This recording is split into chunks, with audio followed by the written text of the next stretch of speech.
I think in the end there with Clarkson throwing the ball at Saric and all that. I didn't see it. You missed that? Yeah, I thought he pushed him. I didn't see what happened. He threw the ball at him. Mm-hmm. Oh. And hit him in the back.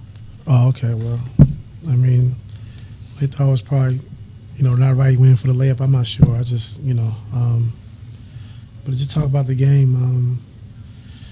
Defensively, I thought we were pretty good in the second half. Outside of, like you said, the one Ben Simmons threw off his back and dunked, and the last one Saric had. We did a pretty good job defensively. Just right now, I just think offensively we're just playing in thought too much, and it's not fair to those guys that, maybe we should, slow down and think offensively. Adding, I just think it's just too much for the guys right now. Just trying to think and play, it's too hard. And I think if you go back to our Boston and OKC game, they didn't know any plays. They played better. You're just playing free, without being in thought. But it's a fine balance, just because you got to add, you got to get ready for the playoffs. But I think right now, it just ain't fair. They're not playing with speed. They're not playing with pace. They're playing in thought. So it makes it tough on the new guys to kind of play. We were joking the other day about the word panic, and I'm sure you aren't. But if this thing is going to work and come together, is it a case where it really might take up to about the end of the regular season before you even know what you're going to have looking at the playoffs? I hope it doesn't take that long. It's going to take some time. We know that, but just got to continue, just keep working, keep showing film. I know we're playing every other day. And the guys are putting in the work. They're trying. It's not like they're, can't say that word, but but they're putting in the time and putting in the work, and that's all we got to keep doing. But I just think right now just playing step slow, playing in thought, and we just got to just get past that. Jason Lloyd, The Athletic. The ball movement seemed to really slow after the first quarter. Does that go back to what you're talking about? Yeah, it does. A lot of times just calling plays on the fly, and guys like, I'm over here, I'm over there. It's just we got to somehow continue to just keep getting better, keep adding, but also just trying to keep it simple for right now for these new guys until we able to catch up. So if I'm hearing you right, are you going to simplify things offensively going forward? I think we have to. Like I said, it's not fair those guys come in the middle of the season and try to pick up our whole offense and what we're doing. We try to add slow, but it's still just taken away from those guys being aggressive and being who they are. So it's a fine line. We got to just keep juggling and just, find out the time for everything and go from there. Dave McMenamin, ESPN. You've never coached a team like this before where you had such roster turnover at the trade deadline, but how much of what you're going through now could be expected, or did you see coming down the line? It could be expected, and I know at times those guys are frustrated. I'm frustrated as well, not knowing what to call and what to give those guys and what they know.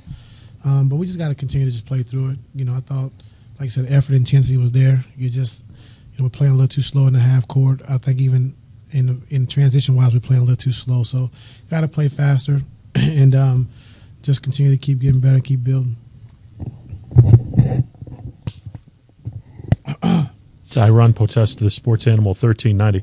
What kind of a matchup problem does Ben Simmons give you, especially with him in the backcourt at 6'10"? Yeah, he's a big matchup problem because not only is he 6'10", but he's also guarding the point guard. So when you miss a shot, you cross match, so now your point guard is guarding Ben Simmons. So he can guard 4 or 5 positions. So a lot of times, they do a good job putting him on the point guard. They switch a lot of things because he can guard post-up players. They put him on George Hill to start. They kind of took away our 14 action with LeBron and G. Hill, what we've been running a lot of. They just switched it, so we didn't really get a lot out of that. So he's a matchup problem. He's fast. He got a good handle with the ball. And like I said, he is a big matchup problem. Hey, Ty, Michael Bohm, ESPN Cleveland. How would you evaluate Rodney's performance in the starting lineup tonight? Like I said, just thinking too much, not being Rodney, being aggressive. He had some shots go in and out, but, we just need him to keep being aggressive. And he's going to get better. I understand that, and that's about it. Does he bring any different dynamic to the table than JR might have as a starter? They're similar players. I think, he's probably a little better in pick and roll than JR, but they both can shoot the basketball, both can get hot. And, pretty similar, though. Thanks. Chris Fedor, Cleveland.com. Ty, given all the things that you said tonight about the new guys, and you've mentioned trying to get the minutes down in the rotations and find combinations and things like that, playing Jordan and Larry Nance Jr. through the third quarter all the way to the end of the game, do you think that's a little bit too much at this point? No. You feel like they're comfortable enough to go with that kind of workload to finish the game? Yeah. Ty, Ashley Bastock, Metro Networks, you talked about, getting them out of playing in thought, but how do you do that while guarding against that predictability that you talked about before? Got to figure it out. I'm not, quite sure, but we just got to continue to keep working through it. And, we just got to keep adding slowly, but make sure those guys are comfortable where they can just play free and not thinking of what spot they're in, where they're going, and, what they're supposed to be doing. So, we'll get better at that.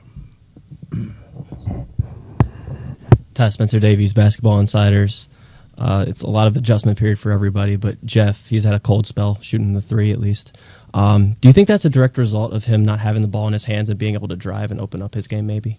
I think changing our team, because I thought when Shannon and those guys were here, he had the ball in his hands a lot, making plays, and he was orchestrating. And now we have a different team of guys who can score, the second unit can make a play. So the ball hasn't been in his hands, as much. So we got to find that balance still. We're still trying to search for that balance right now. But you are absolutely right.